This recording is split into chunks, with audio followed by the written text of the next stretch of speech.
ঢাকা মহানগর উত্তর বিএনপির পক্ষ থেকে ও বিএনপির ভারপ্রাপ্ত চেয়ারম্যান জনাব তারেক রহমানের নির্দেশে পবিত্র মাহে রমজান উপলক্ষে দোয়া মাহফিল ও ইফতার বিতরণ করা হয়েছে।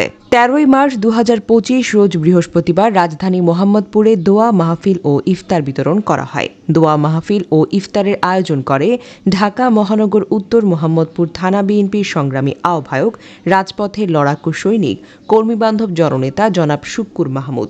এ সময় উপস্থিত ছিলেন মোহাম্মদপুর থানা, ওয়ার্ড ও ইউনিট বিএনপির ও অঙ্গ সংগঠনের নেতৃবৃন্দ।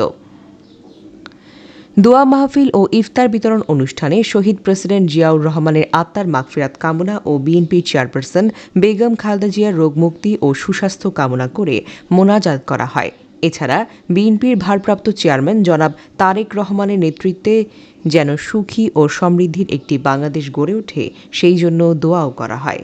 এ সময় বিএনপির ভারপ্রাপ্ত চেয়ারম্যান তারেক রহমানের ৩১ দফা বাস্তবায়ন ও দেশের সাধারণ মানুষের পাশে দাঁড়াতে দলীয় নেতাকর্মীদের আহ্বান জানান জনাব শুক্কুর মাহমুদ।